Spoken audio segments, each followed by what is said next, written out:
Kupreški radio. Vijesti. A u vijestima poslušajte, Zastupnički dom Federalnog parlamenta danas raspravlja o rebalansu proračuna. Vlada Federacije Bosne i Hercegovine dala je mišljenje o prijedlogu zakona o izmjeni trenutnog zakona o doprinosima. Presretači od danas na prometnicama Herceg-Bosanske županije. Porazni podaci, prošle godine rođeno skoro trostruko manje djece nego 1991. Demograf otkrio koliko BiH trenutno ima stanovnika.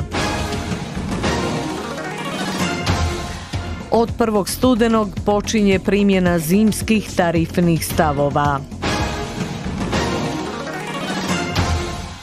Prijedlog rebalansa ovogodišnjeg proračuna Federacije BiH upućen po hitnom postupku u parlamentarnu proceduru iz Vlade Federacije BiH bit će na dnevnom redu danas na izvanrednoj sjednici Zastupničkog doma. Potvrđeno je ranije FENI iz Federalnog parlamenta. Vlada Federacije Bosne i Hercegovine dala je mišljenje o prijedlogu zakona o izmjeni trenutnog zakona o doprinosima koji su zastupnici Admir Čavalić i Haris Silajđić nedavno uputili u parlamentarnu proceduru. Odgovor je da se prijedlog zakona ne prihvaća.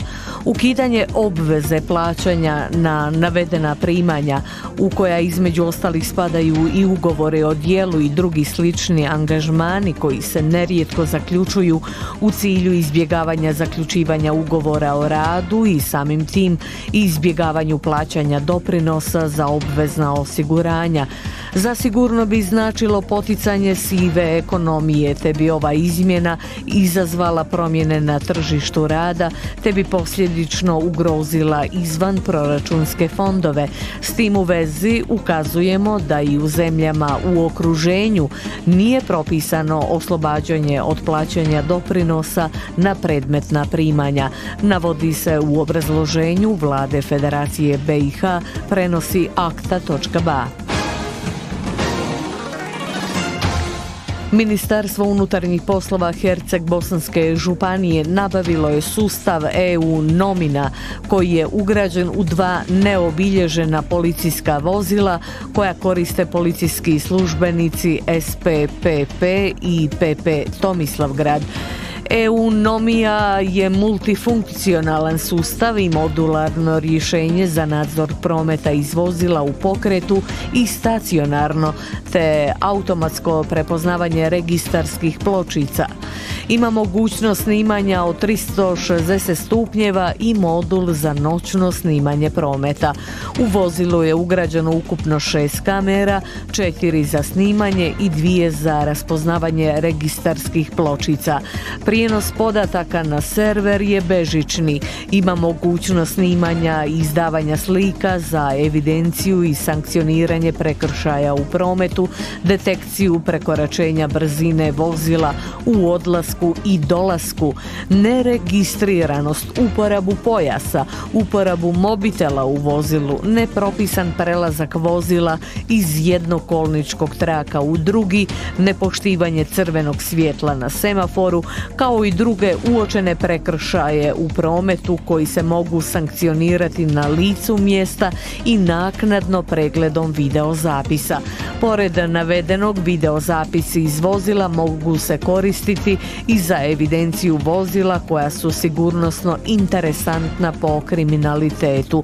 Vozila su imala testnu fazu i početak rada na navedenom sustavu je od danas 25. listopada 2023. godine, navode u MUP-u Herceg-Bosanske županije. Demograf Stevo Pašalić izjavio je da je u BiH 1991. godine rođeno 67.000 djece, a prošle godine 25.911. To znači da će BiH za 45 do 50 godina imati oko 1,5 milijuna stanovnika, istaknuo je Pašalić. Prema njegovim riječima, BiH danas ima 2.946.000 stanovnika, a da nije bilo ratova i ljudskih gubitaka, taj broj bi iznosio blizu 5 milijuna.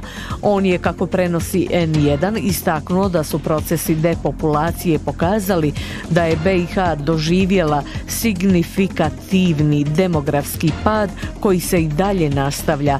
Empirijska istraživanja su potvrdila postojanje ovisnosti ekonomskog rasta po stanovniku od stope ukupnog fertiliteta. Na oblikovanje starosno-spolne strukture stanovništva utjecalo je mnogo paralelnih demografskih procesa.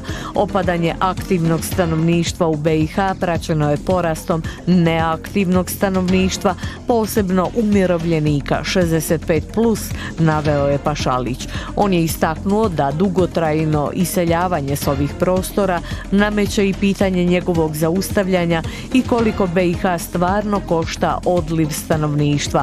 BiH je u razdoblju 2014-2022 napustilo 283.734 stanovnika. To je 31.526 prosječno godišnje plus 12.000 godišnje negativnog prirodnog priraštaja. Gubitak na godišnjoj razini je 43.526 stanovnika, pa je godišnji gubitak oko 12,5 milijardi dolara, naglasio je Pašalić. On je ukazao na nužnost migracijske politike jer su najveći demografski gubici u iseljavanju stanovništva, pa je danas apsurd da ljudi odlaze, a BiH se otvara ka azijskom tržištu radne snage. Od 1. studenoga 2023. godine počinje primjena viših zimskih tarifnih stavova za obračun utroška električne energije i traje do 29. veljače 2024. godine, 4 mjeseca. Priopćila je JP Elektroprivreda HZHB d.d. Mostar.